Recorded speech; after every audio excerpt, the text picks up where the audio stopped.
Good morning, good looking people, and you're good looking because you're always looking, and of course you are finding the good in everything and in everybody. Hope you're well, hope you're having a great weekend so far. Today we're going to do the Hayom Yom for yesterday, which was the 11th of Teves.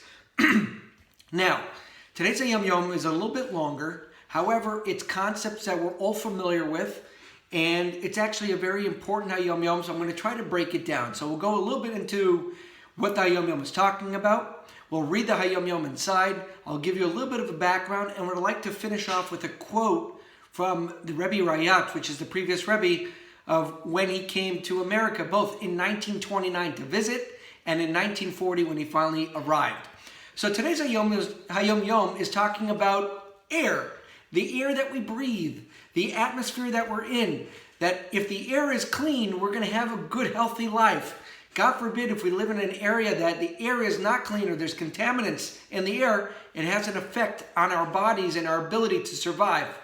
And this concept is being used for a spiritual atmosphere as well. That the air around us has to be clean by us having a home full of Torah and mitzvahs and Jewish books and creating an atmosphere that is holy. This is what creates the survival of our families and ourselves and being in a good and holy atmosphere. The same thing that wherever we go, that we're always looking to make a more positive and good atmosphere. And this is the concept that the Rebbe talked about many times about learning things by heart, whether it's Chumash and Tanya, Tehillim and Mishnayos, and we'll address those four in today's Hayom Yom. But these are the things that we talk about, that when you're on the road, these are your armor. These are your tools to survive the atmosphere. By bringing these concepts around you, you are purifying the atmosphere. And when you purify the atmosphere, you're having a positive effect on everything around you and the people around you. And that is the ultimate goal of ourselves. We always say the goal, and what Chassidus is about, is purifying the atmosphere. We call it birurim, making the world a better place. Eventually, it all comes back to the same place, and that having Torah, having different thoughts in our mind, and being able to verbalize them at certain places where we're allowed to, this is what purifies the atmosphere. How we make our homes, how we show our children, how we show everybody around us what a Jewish home and what good Jewish energy looks like is what eventually purifies the atmosphere and makes it a healthy place. Let's read the Hayom Yom inside for the 11th of Teves. A person's life depends around him. Without air, one cannot live. Moreover, the kind of air in which one lives determines the quality of one's life. When a person lives in an atmosphere of Torah and mitzvahs, his life is healthy. When he lives in an atmosphere that denies God, his life is sickly and he is under constant risk of disease. The first comprehensive remedy is to purify the air. And this is the responsibility of those who are educated in Torah studies. It is the letters of the Torah that purify the air. And we'll come back to this sentence of letters. When a person verbalizes words of Torah while standing in the store, walking down the street, or riding the subway, he purifies the air.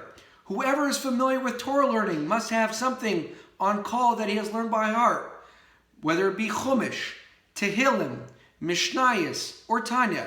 This will enable him to review the holy words of Torah, both mentally and verbally, and we'll come back to that as well, at any time and in any and every place. It's a beautiful Hayom Yom, and we're talking about, again, that the same way if, God forbid, something was contaminating the air around our house, or something was not pure, we would do everything we can to clean it up. Filtration systems, whatever it may be, even maybe move if that's the case. The same thing in what's being said today is that we need to purify the air in our homes and around us, no matter where we are, because we have that ability. We are built and we have within us the tools that we can purify the atmosphere. We don't have to leave this job to other people that are more learned and more scholarly than us. Each person has an ability.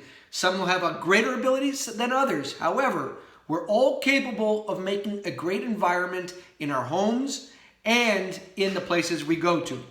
So let's go over a couple of things that are in the background of this Hayom Yom. First of all, the word avir, which is used in this Hayom Yom as air, can be taken apart into the word avir, which is or Hashem. You just take aleph, vav, resh, and you take the yud out. It means the light of Hashem. What does that mean, the light of Hashem? That in order to enlighten the atmosphere which is with Torah, how do you bring Torah into everybody's life? That is through mitzvahs. That when you do mitzvahs, this has an effect on all the air around you. This is what avir means, or Hashem. By you executing on the mitzvahs and you doing good things, this is what brings Torah into the atmosphere. And dibur, which is speaking, this essentially has the greatest of effect. We say we're looking for the positive in everything we do. When we speak positive and we bring positive words from our mouth, this is what brings the positivity in the environment around us, right? We've all been around people that we call them Debbie Downers and people with good energy and high octane, that as soon as somebody walks in the room, you can see the light. You can see that energy and feel it. God forbid we want to be not with people that are negative, but with positive, with good speech, talking about good things, about good people, eliminating gossip and stuff that's nonsense. That is what creates this positive atmosphere. And we see that from the Parsha of Vayigash. What did Yosef do with his brothers? He sent them to Goshen. Why Goshen? Goshen was the most unpurified location in the entire land of Egypt. It says it was a magnet for tumah, for impurity. And by Yosef sending his brothers to Goshen, and they set up a yeshiva, and they set up a place to study, that the whole idea was to purify the atmosphere and attack it at its root. And that's the concept of why it's being brought up in today's Hayom Yom, because it references Parshas Vayigash. Now, going to the last part here, where it says, Chumash, Tehillim, Mishnayos, and Tanya. And he uses the words mentally and verbally. Now, it's very interesting is that when we talk about Chumash and Tehillim, it's actually things that we're not supposed to say by heart. They're actually what we call the written Torah. So and Tanya and Mishnayos are things that we say by heart.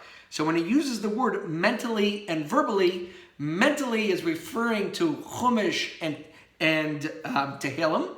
So if you're walking someplace and you may not have the Mishnayos on your tongue or Tanya, then you can think Chumash. You think things about the Torah. Think things about Tehillim.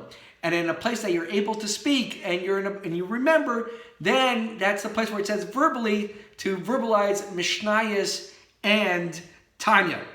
Also, we talked about where it says the letters. We talked about it is the letters of the Torah that purify the air. So a little remez to today. There are 22 letters in the Hebrew alphabet. Today marks 22 days since the beginning of the Luach calendar, or from Yud Tes Kislev. So being that it's 22 days into the calendar and there are 22 letters in the Hebrew alphabet, that's why today is where it's bringing up that we should be verbalizing and purifying the air in our atmosphere. So I would like to finish off with this quote from the Rebbe Rayatz. And he says that when he came to America, both in 1929 to visit and 1940, he was all about that the atmosphere of America is no different, that we have a job here, that we need to bring Torah into the environment, we need to elevate the country, elevate the cities, elevate the locations, and that we have a job to do. And that bringing Torah and setting up yeshivas and setting up shuls, etc., that was the job. And here's his quote. In the same Sikha, the Rebbe Rayatz explains as follows. Every Jewish man and woman must appreciate the earnest nature of the present time. The Creator is breaking down the walls of exile, and the light of the complete redemption will soon shine forth. The cold Jewish environment and the dark Jewish homes must become warm and luminous through Torah and mitzvahs, performed with a fiery feeling. We cannot delay. A fool procrastinates. The wise act immediately. And that's the message of the day. Let's all take advantage of our skill set, and what we can do, and let's try to purify the atmosphere, have a little Torah memorized, whether it's Mishnayos or Tanya, or thinking about different stories of the Parsha, whatever we're able to do in that right location, in every single location. This will have an effect on us, on the environment around us, on our families and our children, and we're always looking for the positive. This is a way to bring positivity into your life. Have a great week. We'll talk more later on.